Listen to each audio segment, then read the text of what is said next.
নমস্কাৰ বন্ধুসকল, আজি আমাৰ বিষয়টো হৈছে বেটেৰী ৱেষ্ট হোৱাৰ পৰা কেনেদৰে বচাব পাৰি। আপোনাৰ যদি বেটেৰীয়ে প্ৰব্লেম দি আছে বা চাৰ্জ নাথাকে বা চাৰ্জ দিওঁতেও চাৰ্জটো বেছি দেৰি ৰখি নাথাকে বা চাৰ্জটো সোনকালে চেছ হৈ যায়, তেতিয়াহ'লে আমি এনেকুৱা আজি কিছুমান টিপছৰ বিষয়ে কথা পাতিম, যিকেইটা আপুনি ব্যৱহাৰ কৰিলে বা যিকেইটা আপুনি মানি চলিলে আপোনাৰ বেটেৰী পটককৈ চাৰ্জটো চেছ হৈ যোৱা আদিবোৰ প্ৰব্লেম নাইকিয়া হ'ব, আগতকৈ বেছি দেৰি চাৰ্জ থাকিব আৰু আগতকৈ বেটেৰী বেকআপ যোনটো থাকে সেইটো ভাল হ'ব। সেইটো এনেবোৰ কৰিলে চাৰ্জটো আপোনাৰ চাৰ্জটো আপোনাৰ হেৰি নহয়, কিন্তু আপোনালোকৰ চাৰ্জটো যোনটো আপোনাৰ ফোনটো ৱেষ্ট কৰি থাকে সেই চাৰ্জটো বাচিব। আহকচোন আমি ভিডিঅ'টো আৰম্ভ কৰোঁ। প্ৰথমটো হ'ল কীবৰ্ড চাউণ্ড। আমি কীবৰ্ডত টাইপ কৰিলে কিছুমান চাউণ্ড ওলায়, ফোনটো ভাইব্ৰেট কৰে। আমি কীবৰ্ডবোৰ কিছুমান টাইপ কৰিলে যোনটো চাউণ্ড ওলায় বা ভাইব্ৰেট হয়, সেইটোৱে আমাৰ চাৰ্জটো বেছি খায়। আৰু কিছুমানৰ ফোনত স্ক্ৰীনৰ লক খুলিলেও কিছুমান চাউণ্ড দিয়ে বা ভাইব্ৰেট হয়, সেইবোৰ বন্ধ কৰি দিয়ক। সেইবোৰে মানে বেটেৰী আপোনাৰ চাৰ্জটো বেছিকৈ খায় আৰু এনে কৰিলে আপোনাৰ বেটেৰী চাৰ্জটো সোনকালে নাইকিয়া হয়। আৰু এইটো আপুনি কীবৰ্ডৰ চাউণ্ড আৰু যোনটো লকৰ চাউণ্ড থাকে ভাইব্ৰেট কৰে, আপুনি যদি এইটো বন্ধ কৰি থাকে তেতিয়া আপোনাৰ চাৰ্জটো কমিব। 2 নম্বৰটো প্লে ষ্ট'ৰ। যদি আপোনাৰ প্লে ষ্ট'ৰত অটো আপডেট অন কৰি থোৱা থাকে, যদি আপোনাৰ চাৰ্জ নাই, আপুনি ক'ৰবালৈ যায়, যেতিয়া আপোনাৰ যেনিবা খুব কম চাৰ্জ আছে, আপোনাৰ অটো আপডেট অন হৈছে, তেতিয়া যেনিবা 5টা 6টা মানে এপৰ আপডেট আহিলে, তেতিয়া আপোনাৰ ফোনটোৱে নিজে আপোনালোকৰ এপকেইটা আপডেট কৰি দিব।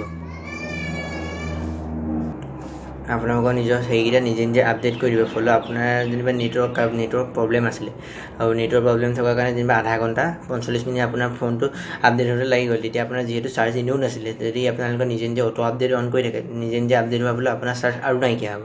সেইবাবে আপোনালোকে যদি ফোনৰ বেটেৰী ৱেষ্টৰ পৰা বাচিব বিচাৰিছে, তেতিয়াহ'লে আপোনালোকে প্লে ষ্ট'ৰ আপোনালোকৰ অটো আপডেটটো অফ কৰি থওক। আৰু কিছুমান আপোনালোকৰ ফোনত অদৰকাৰী যোনবোৰ এপ থাকে, মানে যোনবোৰ প্ৰয়োজন নাই, আপোনালোকে এনেই ইনষ্টল কৰি থৈ দিয়ে, সেইবোৰ আনষ্টল কৰি দিয়ক। সেইবোৰ যিহেতু ফোনতে থাকে, সেইবোৰ চলিবলৈ চাৰ্জৰ প্ৰয়োজন হয়।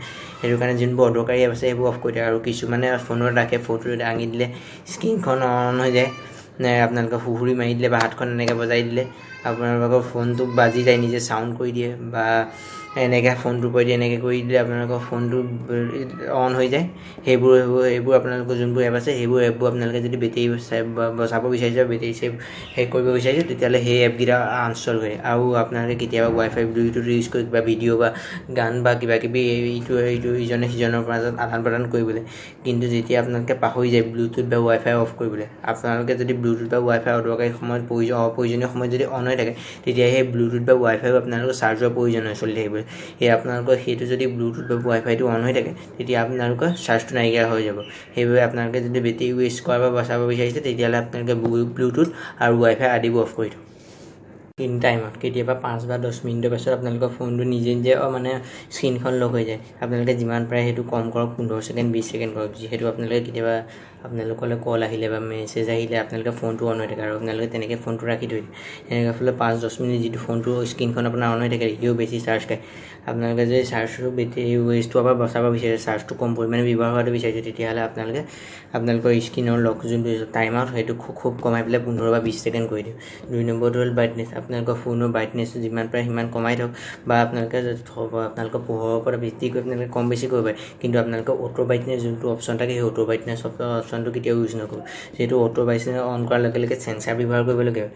চেঞ্চাৰ ব্যৱহাৰ কৰিবলগীয়া ফলত চেঞ্চাৰে আপোনালোকৰ ওচৰ পাজৰত থকা পোহৰটোৰ ওপৰত হেৰি কৰি পেলাই নিজে আপোনালোকৰ ব্ৰাইটনেছটো এডজাষ্ট কৰি দিয়ে। ফলত আপোনালোকৰ চেঞ্চাৰটো চলি থকাৰ বাবে বেটেৰী প্ৰয়োজন হয়। সেইবাবে যিমান পাৰে বেটেৰী কম হেৰি কৰিব বাবে আপোনালোকে অটো ব্ৰাইটনেছটো কমাই দিয়ে। আৰু দেখা যায় যে অটো ব্ৰাইটনেছ আপোনাৰ ব্ৰাইটনেছটো কমাই দিলেও নৰ্মেল ব্ৰাইটনেছটোতকৈ আপোনাৰ ব্ৰাইটনেছটো বাঢ়ি থাকে। অটো ব্ৰাইটনেছে বেছি চাৰ্জ খায়। সেইবাবে আপোনালোকে যিহেতু ব্ৰাইটনেছটো নিজে কম বেছি কৰিব পাৰি, সেইবাবে আপোনালোকে অটো ব্ৰাইটনেছটো বন্ধ কৰি থওক, তেতিয়া আপোনালোকৰ চাৰ্জ কম খাব। আৰু 2 নম্বৰটো হ'ল কিছুমানে লাইভ ৱালপেপাৰ দেখা যায়। লাইভ ৱালপেপাৰ ৰাখিলে আপোনালোকৰ দেখিবলৈ ভাল হয়, কিন্তু ৰাখিবলৈ ভাল হয় যদি আপোনালোকৰ নৰ্মেল ৱালপেপাৰখনতকৈ বেছি চাৰ্জ খায়। যিহেতু মানে লাইভ ৱালপেপাৰ চলি থাকিবলৈ চাৰ্জৰ প্ৰয়োজন, সেইবাবে আপোনালোকে যদি বেটেৰী ৱেষ্টৰ পৰা বচাব বিচাৰে, আপোনালোকে যদি ফোনত কেনেবাকৈ লাইভ ৱালপেপাৰ দি থোৱা আছে, তেতিয়াহ'লে আপোনালোকে লাইভ ৱালপেপাৰখন কাটি পেলাই আপোনালোকে এখন নৰ্মেল ৱালপেপাৰ ৰাখক। নৰ্মেল ৱালপেপাৰখনে লাইভ ৱালপেপাৰতকৈ কম চাৰ্জ খাব, ফলত আপোনালোকৰ বেটেৰীটো যোনটো ৱেষ্ট হয়, সেই ৱেষ্টৰ পৰা বাচিব। আৰু কিছুমান আপোনালোকে দেখিছে কিছুমান ফোনত কিছুমান নটিফিকেশ্যন, কিছুমান এপৰ পৰা নটিফিকেশ্যন আহি থাকে, আমুকটো আপডেট আহিলে বা আমুকটো আপোনালোকক মেছেজ দিছে, হেৰি কৰিছে। আপোনালোকে যোনবোৰ দৰকাৰী আপোনালোকৰ এপৰ পৰা নটিফিকেশ্যন আহে, সেই এপবোৰ ৰাখক। সেইবোৰ আনষ্টল কৰিবলৈ কোৱা নাই। যোনবোৰ অদৰকাৰী এপৰ পৰা মানে নটিফিকেশ্যন আহে, সেই এপবোৰ আপোনালোকে গৈ পেলাই হেৰিয়াত গৈ পেলাই যোনটো নটিফিকেশ্যন আহে, সেইটো ছেটিংছত গৈ পেলাই আপোনালোকৰ নটিফিকেশ্যন অহাটো বন্ধ কৰিব। ফলত আপোনালোকৰ আগতকৈ বেটেৰী হেৰিটো বঢ়াই দিব, লাইটটো বঢ়াই দিব আৰু বেটেৰী চাৰ্জটো কমকৈ খাব। আৰু যে আপোনালোকৰ আৰু এটা মেইন প্ৰব্লেম হ'ল ফিক্স চাৰ্জাৰ আপোনালোকে কেতিয়াও আপোনালোকৰ নিজৰ ফোন ফিক্স চাৰ্জাৰ চাৰ্জ নিদিব যদি আপুনি নিজৰ ফোনটো ফিক্স চাৰ্জাৰ চাৰ্জ দিয়ে ফিক্স চাৰ্জাৰ ফলত আপোনালোকৰ ফোনটো বেটেৰী লাইফটো আপোনালোকৰ বৰবাদ হৈ যাব আপোনালোকৰ বেটেৰীটো বেয়া হৈ যাব সেইবাবে যিমান পাৰে আপোনালোকৰ অৰিজিনেল চাৰ্জাৰ চাৰ্জ দিয়ক নহ'লে আপোনালোকৰ বেটেৰীত প্ৰব্লেম হ'ব ভিডিঅ'টো কেনেকুৱা লাগে যদি ভিডিঅ'টো ভাল লাগে ভিডিঅ'টো লাইক কৰক শ্বেয়াৰ কৰক আৰু আপোনালোকে কিবা কৰক আৰু মাত্ৰ ভিডিঅ'টো ভাইৰেল কৰক যদি ভিডিঅ'টো ভাল লাগিল চেনেলটো ছাবস্ক্ৰাইব কৰক ভিডিঅ'টো লাইক কৰক আৰু শ্বেয়াৰ কৰক থেংক ইউ